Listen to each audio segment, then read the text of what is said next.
ఈరోజు మనం పోతన గారు రచించిన ఆంధ్ర భాగవతంలోని గజేంద్ర మోక్షం అనే కథ గురించి తెలుసుకుందాము. ఈ కథ అష్టమ స్కందములోనిది. గజేంద్ర మోక్షం సన్నివేశం చాలా ఆశ్చర్యకరమైన ఘట్టం. గజ అనే అక్షరములను కొంచెం అటు ఇటు మారిస్తే జగ అవుతుంది. జ అంటే జాయతే, గ అంటే గచ్చతే. జాయతే అంటే వెళ్ళిపోవడం, గచ్చతే అంటే రావడం. వచ్చి వెళ్ళిపోయేది ఏది ఉన్నదో దానిని జగము అంటారు. శాశ్వతంగా ఉండిపోయేది ఏది ఉండదు. అలా ఏదైనా ఉండిపోయేది ఉన్నట్లయితే దానిని ఈశ్వరుడు అని పిలుస్తాము. ఈ జగము కథ ఇప్పుడు గజముగా చెప్పాలి. అదే గజేంద్ర మోక్షంలో ఉన్న రహస్యం. గజముగా ఎందుకు చెప్పాలి అంటే, ఈ ప్రపంచంలో ఏనుగు ఒక్కదానికే ఒక బలహీనత ఉంది. భూమి నుండి చాలా తక్కువ ఎత్తు మాత్రమే ఎగరగలిగిన ప్రాణి ఏనుగు ఒక్కటే. ఏనుగు పైకి ఎగరలేకపోవడానికి దాని శరీర బరువే దానికి అడ్డు వస్తుంది. మనిషి ఈశ్వరుడి వైపుకి ఊర్ధ్వగతికి ఎందుకు నడవలేడు? అతని సంసారమే అతనికి బరువై ఉంటుంది. మగ్నత పెంచుకుంటున్న కొద్ది సంసారం బరువైపోతూ ఉంటుంది. నిజానికి అది ఏనుగు కథ లేక మన కథ. నిజంగా మీరు ఏనుగు కథగా విన్నా కూడా గజేంద్ర మోక్ష కథను వింటే విశేషమైన శుభఫలితం కలుగుతుందని ఆఖరున ఫలశ్రుతిలో చెప్తారు. నిత్య పారాయణము చేయవలసినది అని నిర్ణయింపబడిన కథ గజేంద్ర మోక్ష కథ. అలాంటి గజేంద్ర మోక్షం జీవితంలో ఒక్కసారి విన్నా చాలు, వారికి అపారమైన ఫలితం కలుగుతుంది. సాధారణంగా ఫలశ్రుతిని ఎవరు గ్రంథమును రచించారో వారు చెప్తారు.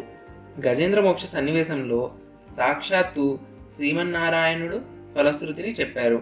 ఈ గజేంద్ర మోక్ష కథాశ్రవణము ఒక పూజ కాదు, ఒక కర్మ కాదు. పరీక్షిత్తుతో శుకుడు ఏమన్నాడంటే, ఒకానొక మన్వంతరంలో శ్రీహరి ఒక ఏనుగును ఒక ముసలి పట్టుకుంటే ఆ ఏనుగు ప్రార్థన చేస్తే ఆయన వైకుంఠం నుండి కదలి వచ్చి రక్షించాడు అని తరువాతదే చెప్పబోతున్నారు. అప్పుడు పరీక్షిత్తు, స్వామి ఏమిటా కథ అంత విచిత్రంగా చెప్పారు అని అన్నాడు. అప్పుడు సుఖబ్రహ్మ పరీక్షిత్తు ఆర్తికి సంతోషించి గజేంద్ర మోక్ష కథను చెప్పడం ప్రారంభించారు. ఒకానొకప్పుడు క్షీరసాగరం ఉన్నది. అందు త్రికూటాచలం అనే పెద్ద పర్వతం ఉంది. ఆ పర్వతము 3 శిఖరములు ఉన్నాయి. ఒక శిఖరము బంగారంతోనూ, మరొక శిఖరము వెండితోనూ, మూడవది ఇనుముతోనూ చేయబడ్డాయి. ఆ పర్వతంలో ఎన్నో రకములైన వృక్షములు, తీగలు పెరుగుతూ ఉండేవి. ఆ పరిసరాలలో ఎన్నో రకములైన జంతువులు కూడా ఉండేవి. ఏనుగులు పెద్ద పెద్ద మందలుగా వెళ్ళిపోతూ ఉండేవి. ఆ ఏనుగులు బయటకు వస్తే అరణ్యంలో ఒక్క పులి మిగలదట. చామరీ మృగములు ఏనుగుల గుంపు చుట్టూ నిలబడి వాటి తోకలనే చామరములతో ఏనుగులకు విసిరేవి. ఆ ఏనుగులు ఎంత గొప్ప సేవలు అందుకున్నాయో చూడండి. అటువంటి ఏనుగులకు అధినాయకుడు ఒక ఆయన ఉండేవాడు. నాయకత్వం వహించే ఏనుగు కొన్ని ఏనుగులతో కలిసి దారి తప్పాడు. ఆ ఏనుగు ఆ మందకు రాజు. దానికి గల భార్యల సంఖ్య 10 లక్షల కోట్లు. జీవుడు ఒక్కడే కాని ఎన్ని శరీరములో. ఈ పరివారంతో తిరుగుతూ ఉన్నాడు. సంసారంలోకి ఎందుకు వచ్చాడో మర్చిపోయాడు. చాలా దూరం తిరిగాడు. నీటి కోసం చాలా చోట్ల వెతికాడు. చిట్ట చివరకు ఒక సరోవరం కనబడింది. అద్భుతమైన సరోవరం అది. అదే సంసారం. దీని ఒడ్డున ఉన్న నీరు త్రాగాలి. ఎందుకు అక్కడికి వచ్చాడో గుర్తుపెట్టుకోవాలి. కానీ ఈయన పొంగిపోయి, అబ్బా ఈ సరోవరం ఎంత బాగుందో అనుకొని తన భార్యలతో ఆ నీళ్ళలోకి దిగాడు. మిగిలిన పరివారం అంతా నీళ్ళలోకి దిగింది. ఇప్పుడు ఆయనకు ఒక కోరిక పుట్టింది. తానెంత మొనగాడో తన భార్యలందరికీ చూపించాలనుకున్నాడు. తాగడానికి వెళ్ళినప్పుడు నీళ్లు తాగడం మానేసి గట్టిగా పాదములను ఊంచుకొని నిలబడిన వాడై విపరీతమైన శక్తితో తొండ నిండా నీళ్లు లాగాడు. ఆ నీటి వేగంతో లోపలకు చేపలు వెళ్ళిపోయాయి, ముసళ్ళు వెళ్ళిపోయాయి, ఎండ్రకాయలు వెళ్ళిపోయాయి. ఒకసారి భార్యల వంక చూశాడు. నీటిని తొండంలో నిలబెట్టాడు.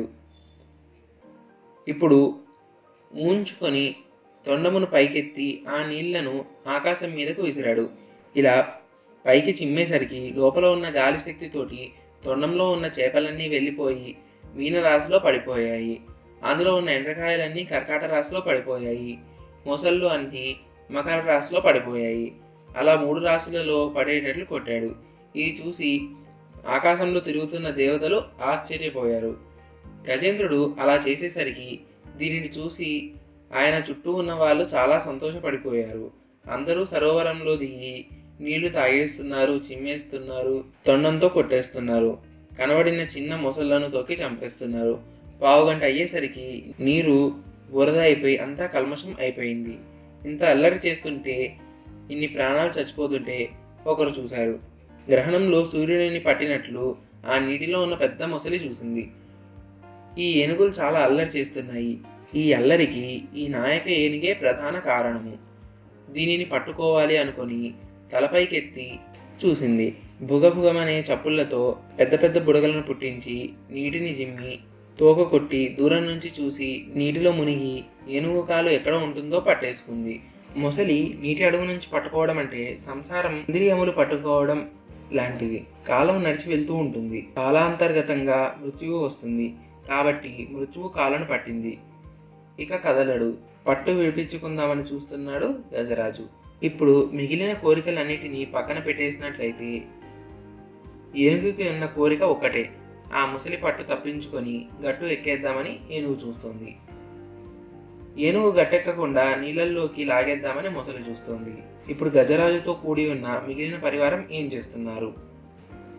ఇప్పుడు ఒక పద్యం తెలుసుకుందాము.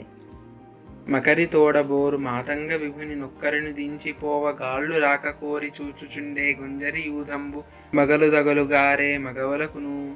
ఈ పద్యం ఒకటి రోజు స్మరణ చేసుకుంటే చాలు, వైరాగ్యం వస్తుంది. ఆయన మాతంగ విభుడు, గొప్ప ఏనుగు. ఈయన నీళ్లలో యుద్ధం మొదలుపెట్టినప్పుడు ఒడ్డున చాలామంది ఉన్నారు. కానీ వీళ్ళందరూ రాజుగారు యుద్ధంలో నెగ్గి బయటకు వచ్చేస్తాడని గట్టు మీద ఉండి చూస్తున్నారు. గజేంద్రుడు అలా ఎంతకాలం యుద్ధం చేశాడంటే 1000 ఏళ్ళు యుద్ధం చేశాడు. అలా పట్టుకున్న మొసలి పట్టు తప్పుకోలేక అప్పుడు ఏనుగు అనుకుంటుంది, అయ్యో, భూమి మీద ఉంటే నాకు బలం, నిష్కారణంగా నీళ్ళలోకి ప్రవేశించాను. ఈ నీళ్ళలోకి ప్రవేశించిన తర్వాత నావారు అనుకున్న వారు వెళ్ళిపోయారు. ఒక్కడినే సరోవరంలో నిలబడిపోయాను. ఇప్పుడు నన్ను రక్షించేవారు ఎవరు అని ఆ ఏనుగు అనుకుంటూ ఉండగా ఒక ఆలోచన వచ్చింది. ఆ ఆలోచన ఇంతకు పూర్వం అతడు చేసిన పుణ్యం ఇంకా పూజ వలన ఆ స్థితిలో జ్ఞాపకము వచ్చింది. పూర్వజన్మలో చేసుకున్న పుణ్యముల వల్ల ఈనాడు స్మృతిలోకి వచ్చిన జ్ఞానము ఒకదానిని ఏనుగు ప్రకటన చేస్తోంది. ఇప్పుడు మనం ఇంకో పద్యం తెలుసుకుందాము. ఎవ్వనిచే జయించు జగమవ్వని లోపల నుండు లీనమై యవ్వని ఎందుడిందు పరమేశ్వరుడెవ్వడు మూల కారణం వెవ్వ ధనాది మధ్య లయుడెవ్వడు సర్వము దాని అయిన వాడెవ్వడు వాని నాత్మభవు నీశ్వరునే శరంబు వేడెదన్. పద్య అర్థము. ఎవరు సృష్టికర్తో, ఎవరు స్థితికర్తో, ఎవరు ప్రళయకర్తో, లోకములన్నిటినీ ఎవరు సృష్టించారో, ఎవరి యందు లోకములు ఉన్నాయో, లోకములు ఎవరి యందు పెరుగుతున్నాయో, లోకములు ఎవరి యందు లయం అయిపోతున్నాయో, ఎవరు అంతటా నిండి నివిడీకృతమై ఉన్నాడో, ఎవరి మాయ చేత ఇది జగత్తుగా కనపడుతున్నదో అటువంటి వాడు నన్ను రక్షించుగాక అని స్తోత్రం చేస్తోంది. ఏనుగు చేసిన ప్రార్థనకు 33 కోట్ల దేవతలు లేచి నిలబడ్డారు. మరో పద్యం తెలుసుకుందాము. లోకంబులు లోకేశులు లోకస్తులు దగిన తుది నలోకంబగు పెంచీకటి కవ్వలనెవ్వడు నేకాకృతి వెలుగునతనినే సేవింతున్. లోకములు, దీనిని పరిపాలిస్తున్నామని అనుకుంటున్న రాజులు, దేవతలు, ఈ లోకంలో ఉన్నామని అనుకున్న వాళ్ళు, ప్రళయం వచ్చి ఇవన్నీ ఒకటైపోయి నీరైపోయి ముద్దైపోయి గాఢాంధకారం కమ్మేస్తే ఈ గాఢాంధకారమునకు అవతల తానొక్కడే పరంజ్యోతి స్వరూపమై వెలిగిపోతున్నాడు. ఎటువంటి మహాపురుషుడైన వాడు తానొక్కడే అనేకులుగా కనపడుతున్న వాడెవడు?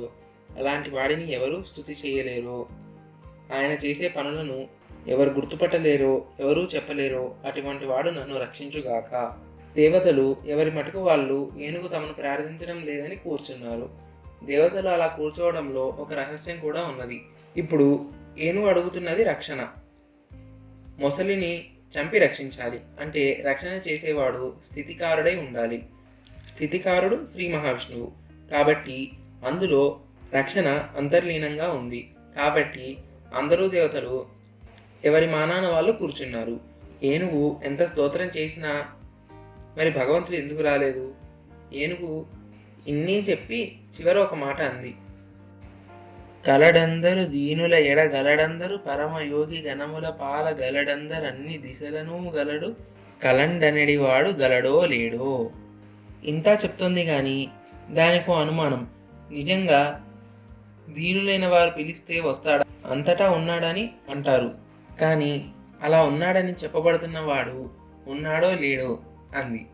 ఆ ఏనుగుకి ఇంత అనుమానం ఉన్నప్పుడు తానెందుకు రావడం అని పరమాత్మ ఊరుకున్నాడు. ఇప్పుడు ఇంకో పద్యం తెలుసుకుందాము. లావొక్కింతయు లేదు ధైర్యము విలోలం బయ్యే ప్రాణంబులున్ టావులు దప్పెను మూర్ఛ వచ్చే ధనువుండెస్సన్ శ్రమం బయ్యడిన్ నీవే తప్ప నితఃపరం బెరుగ మన్నింపదగున్ దీనునిన్ రావే ఈశ్వర కావవే వరద సంరక్షింపు భద్రాత్మక. నీవు తప్ప నాకిప్పుడు దిక్కు లేదు, నేను దీనుడిని, నా తప్పులన్నీ క్షమించు ఈశ్వర, వరములను ఇచ్చేవాడా నీవు రావాలి, వచ్చి ఓ భద్రాత్మకుడా నన్ను రక్షించు అని పిలిచి అని స్పష్టమైన శరణాగతి చేసింది ఏనుగు. ఏనుగు శ్రీమన్నారాయణ ప్రార్థన చేస్తున్న సమయంలో పరమాత్మ తనను తాను మర్చిపోయి రావాలని ప్రార్థించింది. అలవైకుంఠపురంబులో నగరిలో నా మూల సౌధంబు దాపల మందార వనాంతరామృత సరహ ప్రాంతెందు కాంతోపలోత్పల పర్యంక రమా వినోదయగు నా పన్న ప్రసన్నుండు విహ్వల నాగేంద్రము పాహి పాహి ఎనగుయాలించి సంరంభ్యై. ఎక్కడో వైకుంఠపురం లోపల ఉన్నాడు. బయట సనక సనందనాది మహర్షులు, నారదుడు, గరుత్మంతుడు, విశ్వక్సేనుడు ఆయన ధనస్సు, కౌమోదకి అనబడే గద అన్ని పురుషాకృతులలో బయట ఎదురు చూస్తున్నారు. ఎక్కడో లోపల ఒక మూల అమృత సరోవరం, దాని పక్కన చంద్రకాంత శిలలో నిర్మించబడిన పర్యంకము మీద అంతా అలంకారం చేయబడి పరచబడిన అరవిరిసిన కలువ పువ్వులు, ఆ పువ్వుల మధ్యలో పడుకున్న లక్ష్మీదేవి, ఆ లక్ష్మీదేవి పక్కన కూర్చొని ఆవిడ పైటి కొంగును చేతితో పట్టుకొని వేళ్లకు చుట్టుకొని చంటి పిల్లవాణిలా ఆడుకుంటున్న శ్రీమన్నారాయణుడు. అలాంటి స్థితిలో ఉన్నా సరే తనను ఎవరైనా ఒక్కసారి మనస్ఫూర్తిగా పిలిస్తే పరిగెత్తుకు వచ్చే లక్షణం ఉన్నవాడు. ఏనుగు తనను రక్షించమని దీనముగా ప్రార్థించేసరికి శరణాగతి చేసి దాని దురవస్థను గమనించాడు. ఇప్పుడు పద్యము. సిరికింజెప్పడు శంఖ చక్ర యుగమున్ జేదోయి సంధింపడే పరివారంబును జీరుడపరికపతి బన్నింపడాకర్ణి కాంతర దమ్మిలము జక్కనొత్తడు వివాద ప్రోధిత శ్రీ కుచో పరిశీలాంచలమైన వీడడు గజ ప్రాణ వనోత్సాహి అయి. లక్ష్మీదేవికి చెప్పలేదు, చెప్పకుండా కొంగు పట్టుకుని అలాగే వెళ్ళిపోతున్నాడు. శంఖము, చక్రము, గద, పద్మము ఇవేమీ లేవు. 4 చేతులు ఖాళీగా ఉన్నాయి. వెనక వస్తున్న పరివారంతో ఒక్క మాట మాట్లాడాడు. తనను అధిరోహించమని గరుత్మంతుడు ఎదురొస్తున్నాడు. ఆయనను తోసి అవతల పారేస్తున్నాడు. ఆయనవి పెద్ద పెద్ద కళ్ళు. జుట్టు ఆ కళ్ళ మీద పడిపోతోంది. ఆ జుట్టును వెనక్కి తోసుకోవడం కానీ వెనక్కి సర్దుకోవడం కానీ చేయడం లేదు. అయ్యయ్యో, అలా కొంగు పట్టుకొని వెళ్ళిపోతున్నారేమిటి, వదలండి అని వెనక నుండి లక్ష్మీదేవి అంటోంది. కానీ ఆయన ఆమె మాట వినిపించుకోవడం లేదు. ఆ ఏనుగు ప్రాణములు రక్షించడం కోసమని ఆయన అలా వెళ్తున్నాడు. ఒక్కనాడు పూజ చేయని ఏనుగు ఒక్కసారి శరణాగతి చేస్తే అది పెట్టిన నియమానికి స్వామి లొంగిపోయాడు. స్వామి ఎంత సౌజన్యమూర్తో కదా. ఇప్పుడు పద్యము. తన వెంటన్ సిరి లచ్చి వెంట నవరోధ వ్రాతమున్ దాని వెన్నున భక్షీంద్రుడు వాని పొంతను ధను కౌమోదకి శంఖ చక్ర నికాయంబును నారదుండు ధ్వజినీ కాంతుండు రావచ్చి రొయ్యును వైకుంఠపురంబునం గలుగవా రాబాల గోపాలమున్. ముందు స్వామి వెళ్ళిపోతున్నారు. పచ్చని పట్టు పీతాంబరం కట్టుకున్న అమ్మవారి కొంగు పట్టుకొని వెళ్తుంటే ఆవిడ తన కొంగును 2 చేతులతో పట్టుకొని ఆయన వెనుక గబగబా వెళ్తూ ఉంటుంది. ఆవిడ వెనుక అంతఃపురం కాంతలు అందరూ పరిగెడుతున్నారు. ఆ వెనుక గరుడ వాహనం పరిగెడుతోంది. శంఖము, చక్రము, కౌమోదకి, ఆయన ధనస్సు, బాణములు పెట్టుకునే తూనీరము ఇవన్నీ కూడా ఆయన వెనుక పురుష రూపమును దాల్చి పరిగెత్తుకుంటూ వచ్చేస్తున్నాయి. విశ్వక్సేనుడు, నారదుడు వచ్చేస్తున్నారు.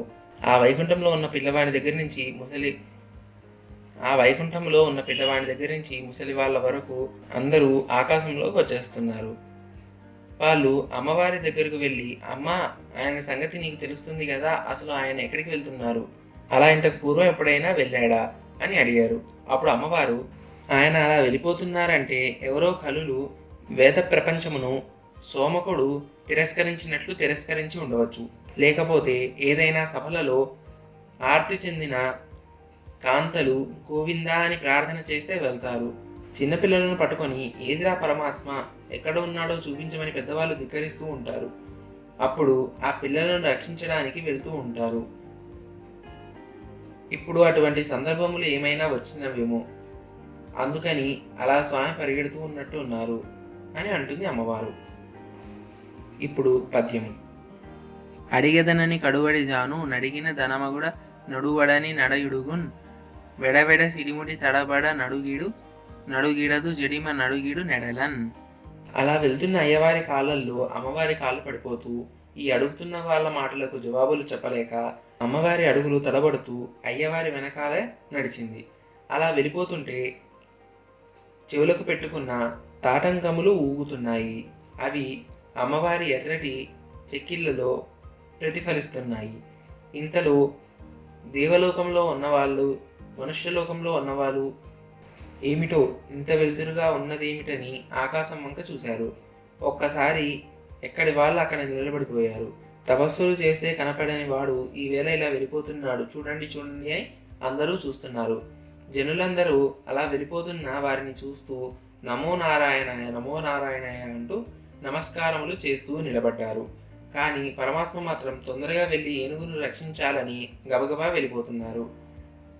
అలా వెళ్ళిపోయి ఆ సరోవరం దగ్గరకు వెళ్ళి నిలబడి సుదర్శన చక్రమును పిలిచి వెళ్ళి ఆ ముసలి కుత్తుకను కత్తిరించమని చెప్పాడు. వెంటనే సుదర్శన చక్రం నీళ్ళల్లో పడింది. కుభిల్లుమని శబ్దం వచ్చింది.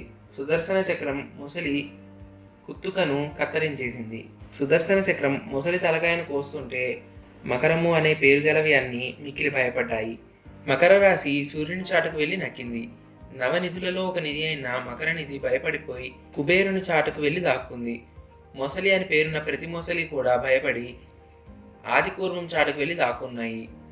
ఎప్పుడైతే సుదర్శనం మొసలి కుత్తుకను కత్తిరించి స్వామి చేతికి అలంకరించిందో ఆ ఏనుగు సంతోషంతో కాలు పైకి తీసుకొని, నా వాడన్నవాడు ఒక్కసారి పిలిస్తే వచ్చేవాడు ఈయన ఒక్కడే, మిగిలినవన్నీ కృతకములే అని తెలుసుకుంది. అలా తెలుసుకున్నదై కాలును ఒకసారి విదిలించుకొని మెల్లగా ఒక తామర పువ్వును తీసుకొని మెల్లగా అడుగులు వేస్తూ గట్టెక్కుతోంది. గజరాజు బ్రతికేశాడు అని కబురు వెళ్ళింది. అంతే, మరలా అందరూ వచ్చేశారు.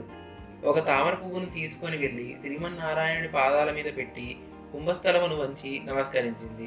దానిలో ఉన్న జ్యోతి బయలుదేరి శంఖ చక్ర గదా పద్మములతో శ్రీమన్నారాయణుడి రూపం పొంది ఆయన పక్కన వైకుంఠమునకు వెళ్ళిపోయింది. మొసలి చనిపోయినప్పుడు ఒక గంధర్వుడు బయటకు వచ్చాడు. ఆ గంధర్వుడు గంధర్వలోకమునకు వెళ్ళిపోయాడు. ఆ ఏనుగుకు అంత పుణ్యం ఎలా వచ్చిందో చెప్పమని పరీక్షిత్తు సుఖ మహర్షిని అడిగాడు. అప్పుడు సుకుడు ఇలా చెప్పాడు. ఒకనాడు ఇంద్రద్యుమ్న మహారాజు గారు ద్రవిడ దేశమును పరిపాలించేవాడు. అష్టాక్షరి మంత్రోపదేశాన్ని పొంది అంతఃపురంలో అయితే కొద్దిగా ఇబ్బందిగా ఉన్నదని ఊరికి చివరగా ఉన్న ఒక పర్వత శిఖరం మీద కూర్చొని అష్టాక్షరి మంత్రం ఉపాసన చేద్దామని అక్కడికి వచ్చి మంత్రజపం చేస్తున్నాడు. అక్కడికి అగస్త్య మహర్షి వచ్చారు. తాను మంత్రజపం చేసుకుంటున్నాడు కదా అని రాజు లేవలేదు, పూజించలేదు. అగస్త్య మహర్షికి ఆగ్రహం వచ్చి మంత్ర జలములను తీసి, నీవు తమోగుణముతో ప్రవర్తించావు కాబట్టి ఏనుగు యోనియందు జన్మించదోగాక అని శపించారు. అగస్త్యునికి పూజ చేసి ఉంటే ఆ జన్మలోనే మోక్షం పొంది ఉండేవాడు. మహాపురుషులైన వారు మీ ఇంటికి ఏనాడు వస్తారో ఆనాడు మీ పూజ ఫలించిందని గుర్తుపెట్టుకోవాలి. అందుకని ఈనాడు ఏనుగుగా పుట్టి గత జన్మలో చేసిన మంత్రానుష్ఠాన ప్రభావం వలన ఈ జన్మలో ప్రాణం పోయేటప్పుడు శ్రీమన్నారాయణుడు గుర్తుకు వచ్చి శరణాగతి చేశాడు. కాబట్టి ఒంట్లో ఓపిక ఉండగా పుణ్యం చేసి నామం చెప్పుకోవడం నేర్చుకోవాలి. మొసలిలో నుంచి వచ్చిన గంధర్వుని పేరు హూహు. ఆయన ఒకనాడు గంధర్వ కాంతలతో కలిసి నీటిలో నిలబడి స్నానం చేస్తున్నాడు. మద్యపానం చేసి ఉన్నాడు. పక్కన అప్సరసలు ఉన్నారు. ఆయన మదోన్మతుడై ఉన్నాడు. అదే సమయంలో దేవల మహర్షి వచ్చి స్నానం చేస్తున్నారు. ఆయన తపస్వి. ఉరహ పంజరం బయటకు వచ్చేసి పక్క చిక్కిపోయి ఉన్నాడు. అప్సరలతో కలిసి స్నానం చేస్తున్నాను కదా, హాస్యమాడితే వాళ్ళు నవ్వుతారని మహర్షిని చూసి హాస్యమాడాడు. వాళ్ళని బాగా సంతోషపెడదామని నీటి కింద నుండి ఈదుతూ దేవల మహర్షి కాలు పట్టి లాగేశాడు. ఆయన అర్ఘ్యమిస్తూ నీళ్ళల్లో పడిపోయారు. పడిపోయి లేచి అన్నారు, నీకు నీటి అడుగు నుండి వచ్చి కాళ్ళు లాగటం చాలా సంతోషంగా ఉంది కనుక నీళ్లు అడుగు నుంచి వచ్చి కాలు లాగే అలవాటు ఉన్న మొసలివై జన్మించెదవుగాక అని శపించారు. మహాత్ముల జోలికి వెళ్తే ఇలాంటివే వస్తాయి. కాబట్టి మొసలి అయి పుట్టాడు. ఈ జన్మలో శ్రీమన్నారాయణుడి చక్రధారల చేత కంఠం తెగిపోయింది. మోక్షము రాలేదు. శాప విమోచనం మాత్రమే అయ్యింది. అందువలన గంధర్వుడై గంధర్వ లోకమునకు వెళ్ళిపోయాడు. ఇప్పటి వరకు భాగవతంలో చెప్పిన కథలన్నీ ఒక ఎత్తు, ఒక్క గజేంద్ర మోక్షం ఒక్కటి ఒక ఎత్తు. ఈ గజేంద్ర మోక్షమును చెప్పి ఒడ్డున నిలబడిన శ్రీమన్నారాయణుడు ఒక మాట చెప్పారు. ఎవరైతే ఈ గజేంద్ర మోక్షం అనే కథను శ్రద్ధగా వింటున్నారో లేదా చేతులు ఒగ్గి నమస్కరిస్తూ ఈ స్వామి కథను వింటున్నారో అటువంటి వారికి చెడు కలల వలన వచ్చే బాధలు పోతాయి, రోగములు పరిహరింపబడతాయి, దరిద్రము తొలగిపోతుంది, ఐశ్వర్యము కలిసి వస్తుంది, గ్రహదోషముల వలన కలిగే పీడలు తొలగుతాయి, అపారమైన సుఖము కలిగి మనశ్శాంతితో ఉంటారు. ఇంట్లో అస్తమాను మంగళ తోరణం కట్టి శుభకార్యములు చేస్తూనే ఉంటారు. అందున విశేషించి గొప్ప గొప్ప వ్రతములు ఏమైనా చేసిన పిమ్మట గజేంద్ర మోక్షమును వినడం ద్విగుణీకృతమైన పుణ్యం. ప్రతిరోజు ఏ కోరిక లేకుండా ఈ పద్యములను అలా చెప్పుకునే అలవాటు ఉన్న బ్రాహ్మణుడు ఎవరైతే ఉన్నారో అటువంటి బ్రాహ్మణుడు అంత్యకాలమునందు యమదర్శనం చేయడు. అతను శ్రీమన్నారాయణుడి దర్శనము పొంది ఆయన విమానంలో వైకుంఠమును చేరుకొని మోక్షము పొందుతాడు అని శ్రీమన్నారాయణుడే స్వయంగా ఫలశ్రుతిని చెప్పారు.